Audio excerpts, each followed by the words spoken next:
Good afternoon, folks. We're just going to give people a minute here to join and then we'll get started.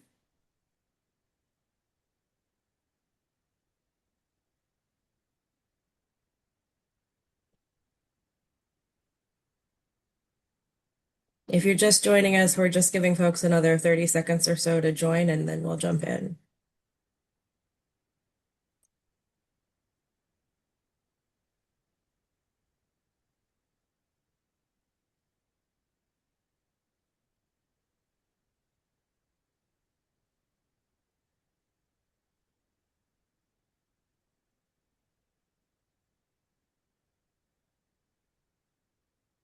Now we've got a lot of information to cover, so I'm going to go ahead and kick us off and get through some housekeeping items while folks continue to join us. But good afternoon and welcome to our Lunch and Learn on Expanding Public Access, SB 707's updates to the Brown Act. I'm Melissa Keene. I'm a director at the Institute for Local Government, and I will be your host and moderator for this afternoon's webinar. Just a quick overview of our session today. I'm just going to share a little bit of welcome information and information about ILG, and then we'll jump right into the presentation. So I know there's a lot to cover, and we're going to hear from our two presenters. And then we'll have some time held at the end for audience Q&A, and we will wrap up and adjourn by 1 o'clock. Quick housekeeping overview. As you jumped on, you probably noticed that you are muted and you will remain muted for the duration of today's webinar, just given the size of the audience that we have today. But that does not mean you can't engage with us throughout the webinar. You should see a Q&A box and at the bottom of your screen or wherever your controls are for Zoom. And we will be monitoring that throughout the duration of today's webinar. So if you have a question at any point, please don't hesitate to drop that in. We'll be responding to any logistical questions as they come, and then we'll be pulling the rest into that Q&A queue for the end of the session that I mentioned. We are also recording today's session, and that will be available shortly after the webinar, along with the materials that are being presented, including the slide deck and an update to one of our documents on the basics of the Brown Act that we will be sharing within the next week or so. We got a few questions about captions. So on the screen, you will see how to turn those on in English on your screen. So again, in your controls, you should see a link that says show captions. So feel free to turn those on if you want to make sure that you're catching that as we go throughout today's session. Quickly before we jump in, just want to share a little bit of information about ILG in case you aren't familiar with us. But we are a nonprofit training and education affiliate of the League of California Cities, who founded us 70 years ago to support and serve local governments statewide. So we support cities and counties and special districts across California by providing practical and easy to use resources so that you all can more effectively implement policies on the ground. We do that in a number of ways through training and education like this webinar and conference sessions and written resources, as well as technical assistance, capacity building, and convening services for local agencies statewide in four main issue areas. Today's webinar is connected to our leadership and governance pillar, which helps you all navigate some of the legal parameters that you have to be aware of, as well as how to be a more effective governance team. In addition to that, we have programs focused on workforce development and civics education, public engagement, and sustainable and resilient communities. So if you haven't engaged with us before, please take a second after the webinar to check out our website and the resources that we have available to you all. And with that, I'm going to turn it over to our panelists for today. I'm joined by Aleks Giragosian from Colantuono, Highsmith, and Whatley, and Nick Norvell from Best and Krieger, who have both firms have been longtime supporters and partners of ILG.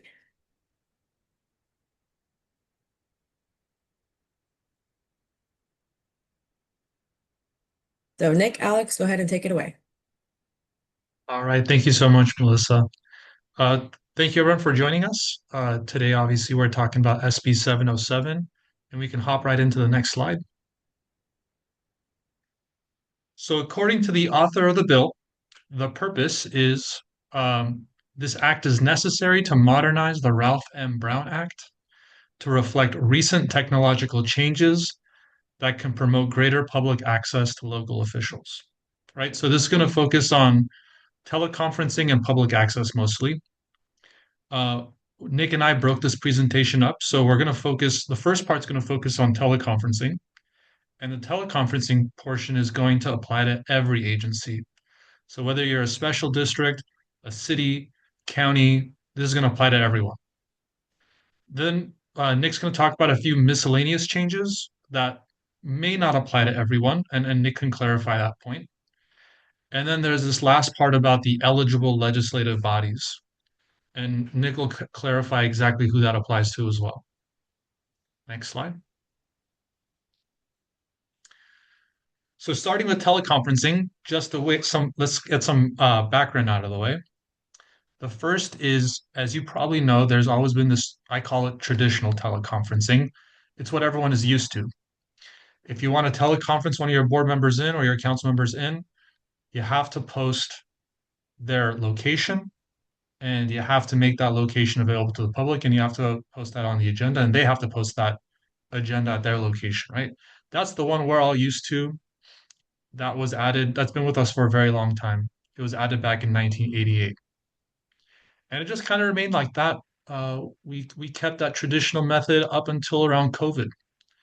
And then in COVID, we realized, well, a lot of these people that are participating remotely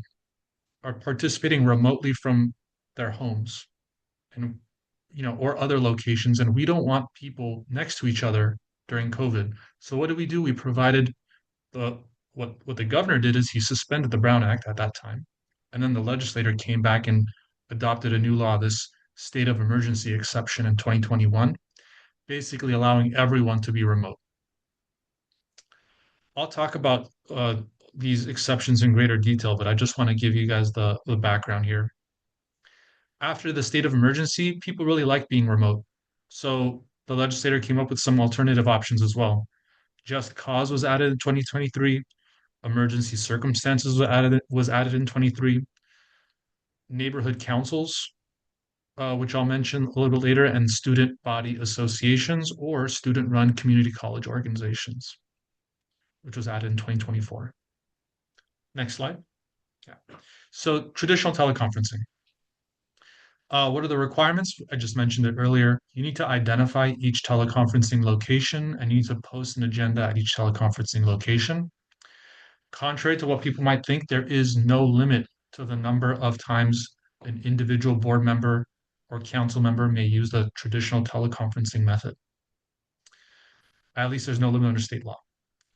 Quorum, you need the remote participant does not count toward quorum, which means that you need a quorum of your board members or council members physically present in order to accommodate this traditional teleconferencing method. The means, it can be a call-in, so you can use your phone and call in, or it can be some kind of internet-based platform like a Zoom where you have audio and visual. When we get to the others, that's going to be important because a lot of the other ones that exist, a lot of the other teleconferencing methods don't allow for simple phone calls, but the traditional method does. With respect to the public, each location that is going to be used as a traditional teleconferencing method needs to be accessible to the public. There are no disclosure requirements related to the traditional teleconferencing method, whereas the other ones do, and we'll talk about what those are.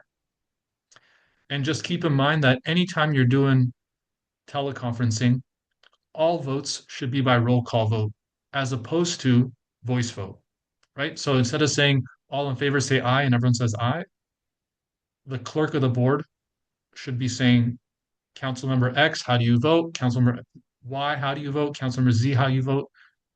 Do it by roll call method. Next slide. So this next one is brand new. This comes to us via SB 707, but in reality, there was an Attorney General opinion that came out shortly before that basically created this accommodation, and the state legislator codified it. What does it say? The requirement is that under traditional teleconferencing rules, you have to list your location, you have to post your agenda at the location you're at, you have to make that location available to the public. None of those rules apply. If you have uh, some kind of ADA related disability where the agency has to provide you with a reasonable accommodation. Like the traditional teleconferencing method, there's no limit.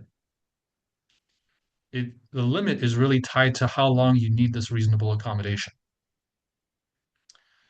With respect to quorum, the remote participant does count toward quorum.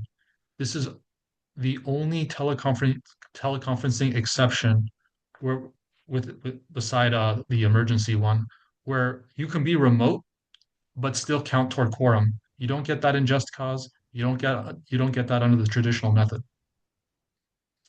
The means you need to have two-way audio-visual platform enabled, meaning you can't just call in with your cell phone. They have to see your face, they have to hear your voice. The public can participate if the agency wants to make it available, some kind of teleconferencing method, but it doesn't need to, meaning you can provide your council member, your board member with this option, and you don't need to make that option available to the public if it's for a reasonable accommodation. But your council or board member needs to disclose if there's anyone in the room that's 18 plus and their relationship to the council member or board member. So there is a disclosure requirement beside disclosing that you need a reasonable accommodation. You also need to disclose who's in the room with you. And lastly, again, vote should be taken by a roll call vote. Next slide. So I like what the legislator did here, actually, because I think it makes our jobs a lot easier. Before, what you had is you had Government Code Section 54953, and they just tried to fit in all the teleconferencing rules into one statute, and it frankly got very confusing. So what the legislator did here is in 54953, they're covering the traditional method, and they talk about the ADA stuff. But all these new traditional teleconferencing exceptions, they've created separate sections for, and they've broken it up in, I think, a really organized way. Let me tell you what we're not going to talk about. We're not going to. So we have now under SB 20, SB 707, effective January 1st, 2025, this year. We have these 7 new exceptions, but we're not going to talk about all of them. And I'll tell you which ones we're not talking about. First is the health authority. Now, I represent a number of healthcare districts, and we all got excited because we saw this, and it doesn't apply to us. So this isn't about healthcare districts. These health authorities are very specific types of entities created under the um, Welfare and Institutions Code, and based on my review, they appear to apply to um, health authorities created by the county. So this is a very, very specific exception. It doesn't apply to, I'm sure, most of our cities, special districts, and probably most county organizations. We're not going to talk about neighborhood councils. Neighborhood councils only apply to charter cities with a population of more than 3 million. So you might have a neighborhood council in a city like LA. You might have a neighborhood council in a city and county like San Francisco, but you're not really going to have it for most of the people on this call. We're not going to talk about community college student organizations, kind of what the name sounds like, right? Created under the education code, very specific. But we will talk about the changes to the state of emergency exception, the changes to just cause, these last 2 new exceptions, eligible subsidiary body and a multi-jurisdictional body. Next slide. So the requirements to use exceptions to traditional teleconferencing, right? Again, I just want to go over one last time with you because I want to talk about what we're not going to do anymore. If we're going to use these exceptions, we don't have to follow these rules. We don't have to, these are things we have to provide, apologies. Public access. If you're going to use these traditional teleconferencing methods you saw on the other slide, you have to provide these. Two-way audiovisual platform, meaning you can't call in on your cell phone, or two-way telephonic service and live webcasting of the meeting. So if you're going to be calling on your cell phone, there has to be some kind of live webcasting feature available at the agency. Uh, Pausing meetings until disruptions to teleconferencing of the public are resolved. So if I'm a council member, I'm calling in and my feed gets broken up, but there's a quorum of council physically present, the meeting can continue, right? Because that's my feed that's breaking up. But if it's the public agency's feed that's breaking up for whatever reason, or the Zoom goes down on the public agency side, the meeting has to be paused. And the reason the meeting has to be paused is because now we've denied members of the public the opportunity to participate in the meeting because we've notified them, we've placed it on our notice that you can participate through either some kind of audiovisual platform or telephonic service plus live webcasting. Audiovisual platform goes down, live webcasting access goes down. You got to pause the meeting until that's back up. Remote participation of members of the legislative body should be noted in the minutes, right? So that should be reflected there. And the members' disclosure. So, like what we talked about for the ADA exception, if you're going to participate remotely, you need to disclose who's in the room with you if they're over the age of 18 and what their relationship is to you. Next slide.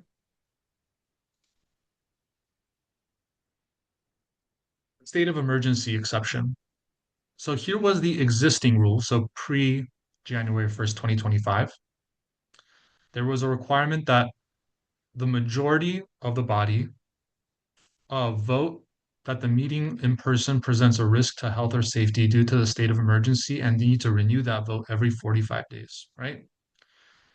So long as there was a state of emergency, there was no limit on our ability to all collectively be remote under the state of emergency exception. The real change is in that first row, because now the finding includes not only a state of emergency, but also a local emergency.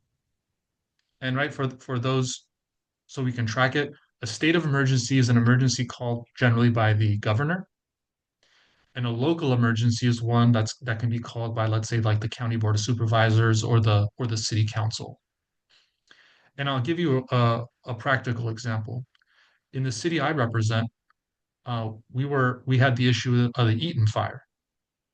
And when the Eaton fire broke out, our city council couldn't meet remotely until the state declared its state of emergency. So we could have declared our local emergency a lot sooner and then had a totally remote meeting of the city council, but we couldn't. We had to wait for the state to declare it in order to take advantage of this exception. The legislator, I think, rightfully fixed that little issue, and now a local emergency also qualifies. If you look all the way at the bottom, the method is also it's changed, but really it's not a significant change. Before there was a call-in option or internet-based service. Now it's either a Zoom internet-based service situation or a call-in plus that live feed that we mentioned earlier. Next slide. Just cause teleconferencing. So pre this year, right? Pre January 1st, 2025, we had something called emergency circumstances, which applied to physical or family medical emergencies. And we had just cause, a separate thing that covered childcare or caregiving need, a contagious illness, or travel while on official business of the legislative body. We don't have emergency circumstances anymore. That's gone. That's actually been merged into the definition of just cause. So under this new definition of just cause, it includes physical or family medical emergencies, right? Which was what emergency circumstances used to be about. It also includes all the prior just cause exceptions, childcare or caregiving need, your contagious illness, travel while on official business of the legislative body. But it also includes these three new things. So the just cause definition has been expanded to include immunocompromised family members, right? So if you have a family member who, let's say, is going through chemotherapy and you don't want to attend the meeting because you don't want to risk you getting sick and then getting that person sick, that's a legitimate reason to stay home. Military service obligations that require the member to be at least 50 miles outside the boundaries of the agency, right? So there's this new exception for just cause. And lastly, physical or mental conditions that are not subject to the reasonable accommodation exception that we talked about earlier. What could that be? In discussing this internally, we thought the best example of this might be something that isn't covered by the ADA, right? So, for example, pregnancy. Pregnancy is not a disability under the ADA, but under this new just cause exception, you can say that your pregnancy is creating a mental or a physical condition that is not subject to the ABA that prevents you from attending the meeting in person, right? So again, we're just expanding the definition of just cause. Next slide. Requirement, you need to disclose the reason to the legislative body at the earliest opportunity, right? And that reason should be recorded in the minutes. There is a limit on the use of just cause, and that the limits actually haven't changed. It's 2 meetings per year if the body meets once per month, or 5 meetings per year, that's per person, if the body meets two times per month, or 7 meetings per year if the body meets 3 or more times per month. One important note here is that this applies to the legislative body, not to the local agency. Meaning, let's say you're a city council, right? And or let's say you're a special district here, and as a special district board member, you also serve on a number of standing committees. And let's say your special district meets once a month. So what that means is 2 times for 2 meetings out of the year, you can take advantage of this just cause teleconferencing exception for your board meeting. And 2 times per year, you can take advantage of this just cause exception for whatever committees you sit on, assuming that your committees also meet like once a year, right? So this is tied to the legislative body, not to the agency. You will need a quorum of with respect to quorum, the remote participant does not count toward quorum, right? So you still need a quorum physically present. Now that makes it difficult for us in the committee context, because if you have a standing committee and that standing committee only consists of 2 people, and for a quorum you're going to need more, you're going to need 50% plus one, right? The majority, then you probably can't take your meetings remotely because you're going to need both of them there to establish quorum. But if your committee has 3 people, for example, then if you only get 2 people there, one person could be remote. And again, the means, two-way audiovisual platform. Next slide. So we have this new definition now, an eligible subsidiary body. I'm just going to quote the language. I quoted the language here from the statute. It's a commission, committee, board, or other body of a local agency, whether permanent or temporary, created by charter, ordinance, resolution, or a formal action of a legislative body. It needs to be exclusively advisory, right? So it can't make decisions. It's not authorized to take any final action on legislation, regulation, contracts, licenses, permits, or any other entitlement, grant, or allocation of funds. And it does not have primary subject matter jurisdiction regarding elections, budgets, police oversight, privacy, public library materials, or taxes. So I think, on first blush, what does this not apply to? This isn't going to apply to your planning commissions, right? These are subsidiary bodies of the city councils, but the planning commissions are actually they're issuing entitlements. So this wouldn't apply to them. It won't apply most likely to, your library boards if your city has some kind of library board of trustees. because they're probably making some determination regarding public library materials. It's not going to apply to some committee that you created for budget or taxation. So what would it apply to? I'm going to give just a very specific example from the city I represent. We had a committee composed of residents and a few staff people, and I think a council member. And this committee was charged with figuring out some transportation issue that had to do with mobility in the city. Now, for this committee, they could take advantage of this eligible subsidiary body, right? Because their subject matter jurisdiction has to relates to transportation. It's not one of those that's covered. They weren't taking any final action. It was just advisory. They're going to make a recommendation to the council, and they were a standing committee of the city council. So that's just one example of what might fall into this definition of an eligible subsidiary body. Next slide.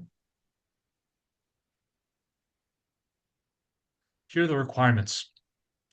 The legislative body must affirmatively authorize the use of teleconferencing for this subsidiary body and renew that vote every 6 months.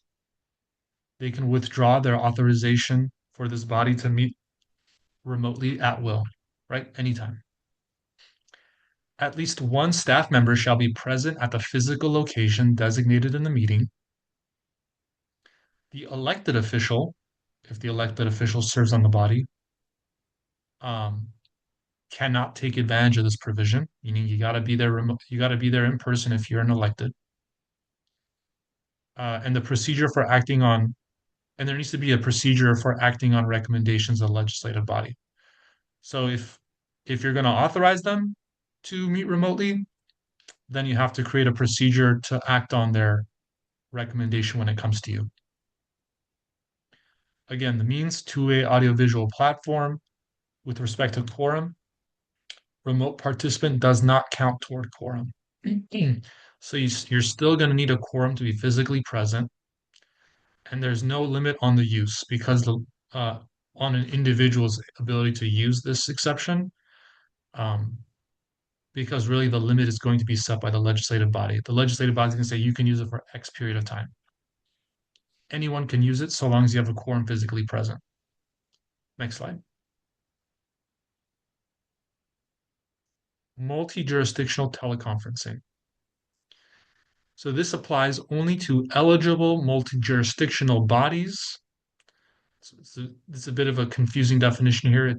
I'm just going to read it. It says a multi-jurisdictional board, commission, or advisory body of a multi-jurisdictional cross-county agency, the membership of which board, commission, or advisory body is appointed. So we were struggling a little bit internally at our office to figure out what does cross-county mean. I wish the legislator wrote inter-county or intra-county. I think that would have been a lot clearer. In order to make this section the most useful, I think we have to interpret this to be both intra and inter, right? So across different counties and within the same county. If you have a bunch of different agencies participating in some organization, let's say it's like a council of governments, right? And they're participating from multiple different public agencies within the same county. This should apply. If it's a lot of different organizations from different counties and they're participating in one organization, I think this also should apply. What does it mean to be multi-jurisdictional? A legislative body that includes representatives from more than one county, city, or special district, and the legislative body of a joint powers entity. So this applies to JPAs too. Next slide. Here are the requirements. The legislative body must authorize itself to use the teleconferencing via resolution. So this is self-authorization. If the member receives compensation, then must remotely attend from a location open to the public. So if you've been appointed to serve on this board and you're being compensated for it, you can't take the meeting from your home. You have to take the meeting from a location that's open to the public, unless you want to make your home open to the public, which I'm sure no one does. Agenda and minutes reflect which members participate remotely. and the remote location must be at least 20 miles away from the physical meeting location. Big picture, what are we trying to achieve here? I'm thinking, and I'll give you an example here. If let's say this is in LA County, this applies to some multi-jurisdictional body in LA County, and you have one member that lives in Palmdale and one member that lives in Long Beach. It's really inconvenient for that Long Beach person to come to Palmdale because that's going to be a 2 hour drive. And it's really inconvenient for that Palmdale person to go to Long Beach for the meeting because that's a 2 hour drive. So now we can set up two separate meeting locations, one in Palmdale and one in Long Beach, so long as they're both open to the public, and we can have that meeting um, of the body and have those two people meet remotely. Again, there's a limit. Sorry, with respect to the means, two-way audiovisual platform, quorum, remote participant does not count toward quorum, so you still need a quorum physically present. So this really helps people on the far edges of the jurisdictional boundary. And there's a limit, like I said, 2 meetings per year, 5 meetings per year, or 7 meetings per year, depending on how many times this multi-jurisdictional body meets. Next slide. So to sum it all up, here's a side-by-side comparison of the teleconferencing exceptions. So pre this year, right? So pre-January 1st, 2025, we had the traditional method, which has been around since the 88. We did not have this ADA exception formally in place. We didn't have this thing called a health authority. We did have the state of emergency. We did have just cause. We had emergency circumstances, neighborhood councils, community college districts, but we did not have eligible subsidiary bodies. We did not have multi-jurisdictional bodies. Now, we have the traditional method. We have a formal process for the ADA exception. We have this new thing called health authorities, which again, very specific requirement, not applicable to most agencies. We have the state of emergency and we have a local emergency exception. We have just cause, that's basically swallowed emergency circumstances and expanded its own definition. We have neighborhood councils still, we have community college student organizations still, and we have these two new ones, eligible subsidiary bodies and multi-jurisdictional bodies. And with that, I think that concludes teleconferencing, and I'll turn it over to Nick. Thanks, Alex. So moving on from teleconferencing updates, we're going to be talking about some miscellaneous updates that went into effect as of January 1st, 2026. As Alex noted, his changes regarding teleconferencing also went into effect as of January 1st, 2026. Some of the other changes that I'll talk about later during my portion of the presentation will go into effect as of July 1st, 2026, but these are already in effect. So the first miscellaneous change to talk about is social media restrictions. You might recall that in 2021, the legislature adopted AB 992, which established some rules and guidelines on how legislative body members use social media. Essentially, the legislature wanted to encourage members to use social media to communicate and receive information from the public. But they clarified that, of course, a majority of a body cannot discuss matters within their jurisdiction via social media. That's essentially a form of a meeting outside of an open and public meeting. But the legislature also went a step further and said that individual members of a body cannot respond to one another's posts about items within the body's jurisdiction, including likes, comments, emojis, etc. Those restrictions, what's notable about this, the change is that those restrictions had a sunset date that would have ended as of the end of last year. That's now been removed. So these provisions are now a permanent part of the Brown Act until the legislature actually affirmatively changes it in the future. So that's changed, miscellaneous change number one. The next item is providing copies of the Brown Act. Previously, the Brown Act text allowed or encouraged local agencies to provide copies of the Brown Act to members of its legislative bodies. Now that is a requirement. Local agencies shall provide copies of the Brown Act to persons elected or appointed to a legislative body. In our view, electronic copies is sufficient, but we would recommend providing a printed copy if the member of the body requests it. Next slide, please. An additional change is for compensation and benefits of executives. This is sort of building on something that was previously a part of the Brown Act. So before final action, the agency must verbally summarize salary or benefit changes for department heads and similar administrative provisions of the agency. Technically, this is duplicative of existing law. The Brown Act previously referenced another part of the government code that already included department heads, but now the language regarding department heads and similar administrative positions is directly in the text of the Brown Act itself. So it's more or less a clarification, but this is a helpful reminder to make sure that these actions are being verbally summarized before final action is taken on them. The next miscellaneous change was to prohibit special meetings on the legislative body's salary or benefits. You might recall that under the Brown Act previously, a legislative body could not take final action or could not take action regarding a local agency executive's salary or benefits at a special meeting. Now that same rule applies to the legislative body itself as well. Next slide, please.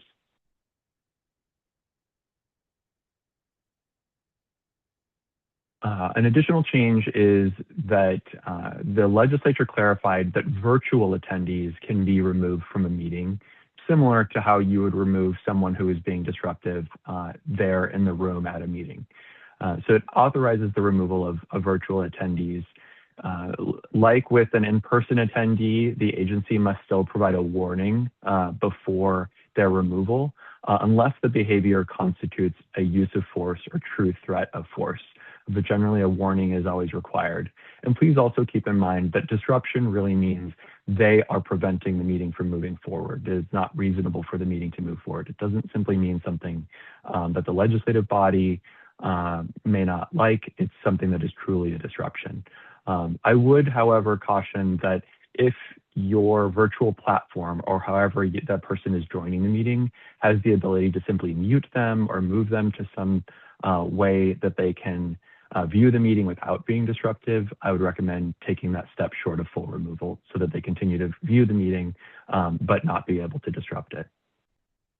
The next miscellaneous update was to an odd exception, I would characterize this, regarding public comments. So the Brown Act previously has included a provision saying that public comments are not required on agenda items if a committee of that legislative body already considered the item and there have not been substantial changes to the item. It's generally known as the committee exception. And to be perfectly honest with you, I don't know many legislative bodies that actually applied this rule and did not allow public comment because something was previously heard in committee. So I don't know that any of these changes will greatly affect a large number of agencies, but it is worth mentioning. So the change here is that the legislature added new exceptions on when the committee exception does not apply. And so the exceptions are when a quorum of the committee did not participate from a single physical location. So for example, this might have been when some of the committee members were teleconferencing and a quorum were not in a single physical place. And then the other exception is primary subject matter jurisdiction over certain subjects. And they're the same subjects that Alex talked about earlier: elections, budgets, police oversight, privacy, library materials, and tax and spending proposals. And then there were a number of odds and ends, changes that I won't summarize or get into. Essentially, one of the things that SB 707 did is it took a number of Brown Act bills that were percolating in the legislature over the last couple of sessions and included them all in this one bill. So there are a number of just minor textual changes that don't necessarily make any large substantial differences to how agencies apply the Brown Act. Next slide, please. So this is getting into a big notable requirement for a number of agencies, but not all agencies. And these are requirements that will apply to a new concept that the Brown Act defines as an eligible legislative body. So what is an eligible legislative body? It is the most senior body, such as a council or board of directors or board of supervisors, of one of the following types of agencies: a city of 30,000 or more, a county of 30,000 or more, any city in a county of over 600,000 or more, and then certain types of what I would characterize as very large or complex special districts. So these are special districts that have a website and meet one of these following requirements. They cover all of a county with the entire jurisdiction of a county with 600,000 people or more, and they have over 200 or more full-time equivalent employees. Or the special district has over 1,000 full-time equivalent employees, or the special district has $400 million or more in annual revenue and 200 or more full-time equivalent employees. So if your agency falls into one of these categories, the main governing body of your agency is going to be subject to the next rules that the subsequent rules that I'm going to be talking about. One thing I want to be very clear on is the next rules that I'm going to talk about do not apply to other bodies at that agency. So for example, the subcommittees of the council or the board or planning commissions, et cetera, they are not subject to these requirements. And then if your agency does not meet those requirements that I went over with on the left, these requirements don't apply to you. But these are some of the most burdensome and complex requirements of SB 707 or new elements of SB 707. So there's a lot of consternation when this bill passed about who will this apply to or not apply to. So just be very cautious to make sure to know whether these apply to your agency or not. If they don't, then essentially you can sit back through this next portion and just see this as educational. But if they do, these rules will apply to you as of July 1st, 2026. Next slide, please. And I included on all these slides that these are effective July 1st, 2026. So just please note that for all of the requirements I'll go over. So the first requirement for these main governing bodies is now it is mandatory to provide an access and an opportunity to provide public comment via a two-way telephonic service or a two-way audiovisual platform. An agency can choose which of these options it will provide a two-way telephonic service. So if it just wants to provide the meetings via dial-in phone conference line, it can do that where no internet is required. The other option is a two-way audiovisual platform like Zoom or another of other commercially available platforms. However, when you use this option, the two-way audiovisual platform, you still have to have a way for the public to participate via dial-in as well. So it includes both video conference capability and a phone capability for those that don't have internet access or just simply want to call in. One other thing to note is that under SB 707, the agency is required to activate automatic captioning for the meetings in the platform. There are certain exceptions to this requirement about broadcasting and allowing public comment virtually for certain types of meetings or situations. So the exceptions are if adequate telephonic or internet service is not operational at the meeting location.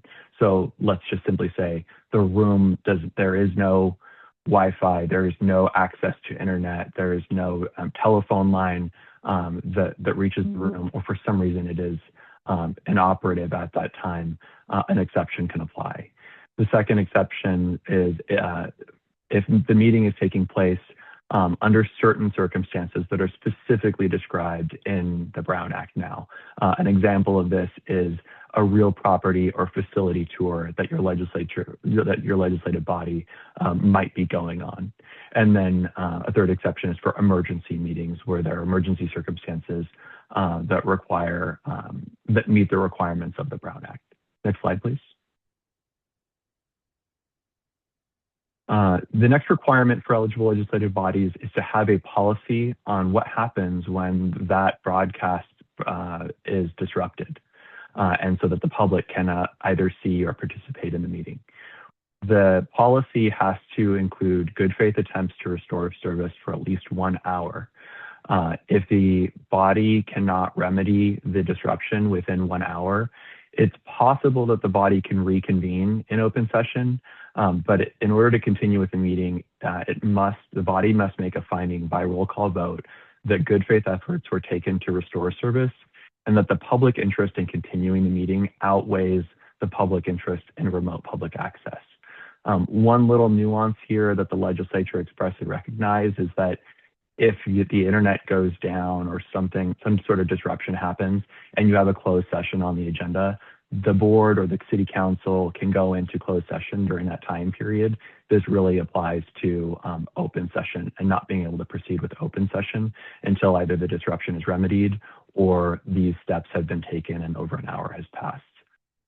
And then one final note is that when adopting this policy on disruption of service, it cannot be approved on consent. It needs to be approved as part of the regular agenda at a meeting. Next slide, please. Next requirement for eligible legislative bodies is to reasonably assist translation and interpretation requests. This does not mean that the agency needs to go out and do anything highly affirmative to provide translation or interpretation to people, but needs to be able to assist and accommodate translation and interpretation of the meeting in the room when it's happening. So, for example, that might be meaning that there is sufficient space for a translator to stand with a person who might need translation, or if there's sign language interpretation that is needed, that there is somewhere that the sign language interpreter can stand that is not blocking someone's view or being disruptive during the meeting, where they can provide that interpretation service. So I think this is I would say this is be thoughtful ahead of time about how you might help someone translate or interpret at a meeting if they ask to be able to do so. The next requirement is to translate and post the agenda into certain languages if certain circumstances apply. So the requirement is to translate and post the agenda, including remote participation information, into any language spoken by 20% or more of the jurisdiction if that population speaks English less than very well. To find out this information, you use the most recent American Community Survey published by the U.S. Census Bureau that covers your jurisdiction. One clarification that I think is important that the legislature made on this subject is that the translation can be made using a digital service. So you could use something like a Google Translate or Microsoft Translator to make that translation of the agenda and post that translated version. It does not mean you have to hire a contractor who translates each and every agenda. You can use a digital service to prepare it. And then the other clarification that's important is that this requirement only applies to the agenda itself, not the entire agenda packet. Next slide, please. The next set of requirements, and there are a number of requirements under this one, but this is broadly under the umbrella of engaging with underrepresented communities. So the first two, I think, are probably low-hanging fruit items because many cities or more complex agencies, counties, large special districts already have web pages or capabilities like these first two items, but they are to have an electronic system for accepting and fulfilling requests for agendas through an email or integrated management platform, essentially a way for someone to sign up and receive agendas as they come out, and to provide information on how to make such a request to receive the agenda. One other thing to note is that there must be a link prominently on the agency's homepage to this system or page where someone can make these types of requests or submit an email for how to receive agendas. The next requirement is that agencies' websites must include basically a description of the meeting process, including what the general description of the meeting process is, an explanation of the procedures of how someone provides public comment, a calendar of the meeting dates and the date and time of each location, and the current posted agenda of the body. Many agencies have a website already that probably meets most, if not all, of these requirements, but now this is an affirmative obligation to make sure that these are all conveniently provided in one place. And like the previous requirement, there must be a link prominently on the agency's homepage to this other page that has all of this information for the public. The next requirement is to provide a physical space near where your agency posts its agendas for the eligible legislative body, where the public can post agenda translations. So let's say you have a jurisdiction with a language minority, that does not meet the 20%, but there are members of that community that want to make sure that their community has a translated version of the agenda, you're essentially providing them a space to post that translation that they make of the agenda at or near the place where you post your agendas at. One particular item to note here is that when you do this in compliance with the Brown Act, we would recommend clearly labeling that area for this area is intended for accurate agenda translation, so that if someone posts something that is not an agenda translation or something that you know absolutely is not an accurate agenda translation, your agency has the discretion to remove it without potentially violating either the Brown Act or potential First Amendment rights if it is just looking like a general public forum. So just clearly label the area where agendas can be posted in compliance with this. And then the final requirement from this slide is to make efforts to invite groups that do not usually participate in your eligible legislative bodies meetings. This type of outreach can include outreach to media organizations for such communities, outreach to civic and community groups. It can really be customized to your community, your neighborhoods, what particular groups and ways to get information out are. The legislature was not highly prescriptive about how this has to be done, but these good faith efforts do need to be made to invite new people, new groups that don't usually participate into your meeting process. Next slide, please. And that brings us to questions and answers. So I'll invite Melissa to bring on some questions for the next few minutes. It looks like we have about 7 minutes left. We'll try and get through as many as possible. Perfect. Yes. So we've obviously had a lot of questions come in. We've been trying to kind of theme them so we can get to as many as possible over the next couple of minutes. But first, I want to start, Alex, I've seen a number of questions come in around eligible bodies as it relates to the teleconferencing rules. Can you provide some clarity around who these new rules apply to? Well, so the term eligible legislative body, not to be confused with what Nick was talking about, right? Because Exactly. these Yes. these teleconferencing rules, in their broadest sense, if we're not talking about individual rules like subsidiary bodies and multi-jurisdictional bodies, but the teleconferencing in general applies to every single legislative body that is subject to the Brown Act. Okay. So planning commissions, any standing bodies that are Yep, already subject to Brown Act requirements. correct. Basically, everybody except advisory committees. I mean, ad hoc committees. Okay. Perfect. Thank you for clarifying that. In terms of teleconferencing, I'm going to stay here for a minute and ask a couple more that have come in. I think you spoke to this a little bit, but can you provide some clarity on staff participation in meetings, if they can be participating remotely, particularly agency counsel? Yes. Staff is not part of the legislative body, so staff can always participate remotely. Okay. Except, sorry, there's that one exception, right? For, I think it's the multi-jurisdictional body. Let me just confirm. Um, it's the subsidiary body teleconferencing exception. That one has this new requirement that at least one staff person shall be present at the physical location designated in the meeting. That's the only time that I'm aware of that staff needs to be physically present. Okay. Thank you.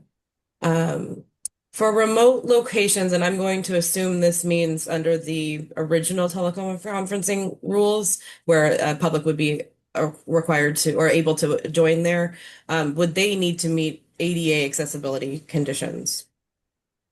You know, it's a really interesting question. I would think yes, because if that location is going to be available to the public, and in the same way that the city council chambers is available to the public, or the special district's location is available to the public, if those locations have to be ADA accessible, I would think your teleconferencing location has to be ADA accessible. But I'll say I'm not aware of any case or attorney general opinion that says that. I just think that's my advice, that it should be ADA accessible. Okay, thank you. Um, a couple of questions on kind of accommodations. So for reasonable accommodation teleconferencing, and I know you covered this a little bit, but could you provide some additional examples? Is that as really ADA accessibility accommodations? And is there a difference between that and just cause reasons for teleconferencing? There's overlap, right? But where you can use the ADA accommodation, you want to. So I'll give you a specific example. You broke your leg. If you've broken your leg and you can't get to the city council meeting or a special district meeting, right? Use the ADA exception because you have a disability. Now you count toward quorum, right? And you're not subject to all the other limitations that exist under the traditional method. And there's no limit on your ability to use it. So why use up your limited just cause exceptions when you can use unlimited ADA exceptions? Thank you. Um, would a member need to disclose their reasonable accommodation or just This is say the that they tricky are using it? this is the tricky part, and it goes to this is going to be informed by not the Brown Act but by ADA laws. So how is the agency going to determine that they need a reasonable accommodation, that they need to make a reasonable accommodation for you, right? You have to self-report that. You have to let them know that you have a disability. How is the agency going to confirm that you have a disability? Well, with employees, what we do is we ask for like a doctor's note. Um, I don't think, the agency executive, your city manager or general manager is going to be asking you for, if you're an elected, for a doctor's note. I think we just probably take your word for it and, uh, you know, that's on your honor, I suppose. Okay, perfect. Um, and I think you both touched on this, but there's some clarifying questions around what two-way telephonic platform means. Um, so is it audio and visual? Nick, I believe you referenced this on one of your slides, but if you guys could provide some clarity on what exactly that means, what those requirements are. Nick? So the specific definition is an online platform that has the ability to participate in a meeting both via an interactive video conference and a two-way telephonic service, kind of how I mentioned that there are both elements there. So, this is a question that's come up with a number of agencies is, does that mean we have to allow the member of the public to be on camera? In our view, that is not what is being required by the legislature. The requirement, the intent of the language and the two-way audiovisual platform is to allow the member of the public to see what's going on. And for example, in the meeting room, the slides, the legislative body, et cetera, they can provide public comment. In all of the history of public comment, basically since COVID, since we sort of entered into this new world where people can participate remotely from home. Generally, every agency I've worked with has only allowed audio comments and not put the people up on screen.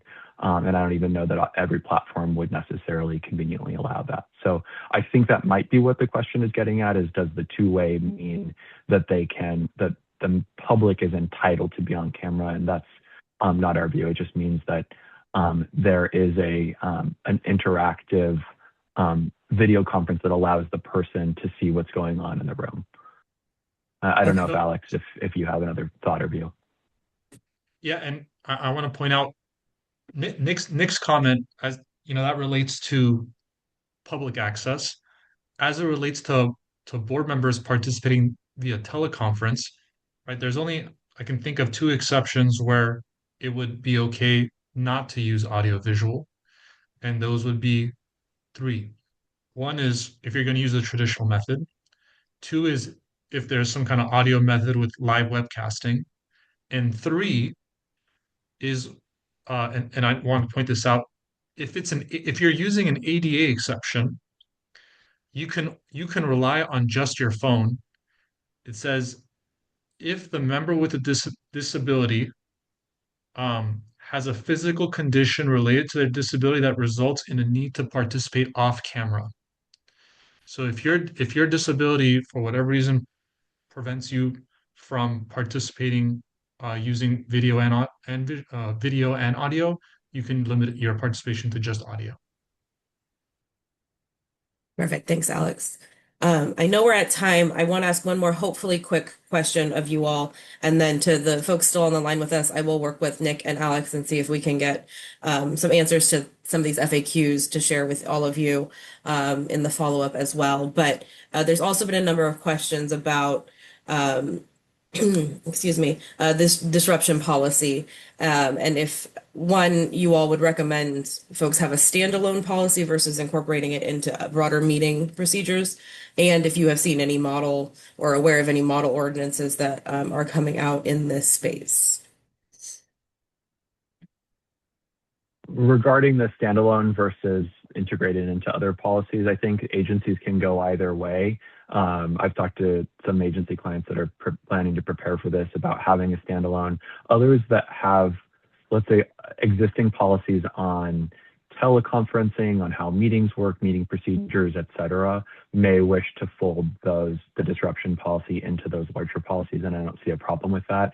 My only caution it would be to make sure that because the Brown Act, SB 707 now specifically said about how you adopt these policies, not on consent, et cetera, just to make sure that your agenda language is very clear, that you're adopting a disruption policy that's part of X larger policy at the meeting, and that it's not on consent.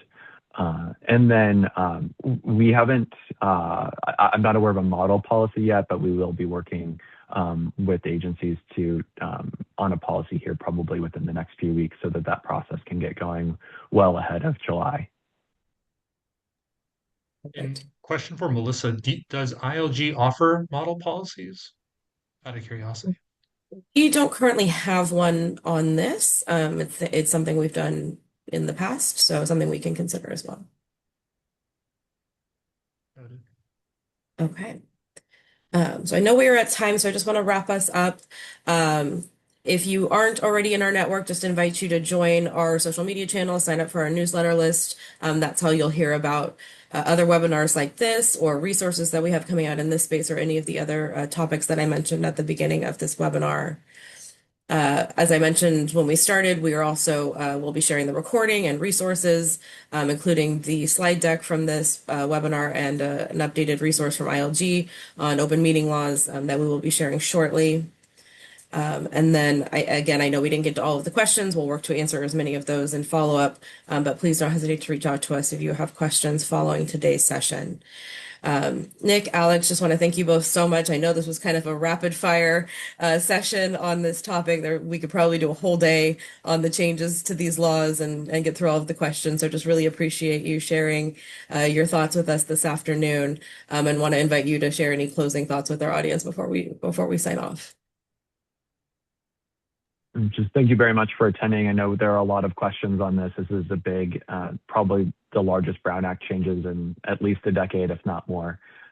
So we know there's a lot to work through. And I'm sure Alex and I will be working with a lot of you and a lot of other agencies and probably presenting to other groups as we have more questions and can provide more insights on this. And the only thing I'd add is, offline, Melissa, you and I should talk with Nick to see maybe we can offer a model policy for every participant through ILG, maybe. Definitely. That'd be great. Yeah, I would love to talk through that. And we will share more as it comes online. So everybody on the line, thank you so much for sharing your lunch hour with us to learn about this important topic. And I hope you have a great rest of your afternoon. Thank you.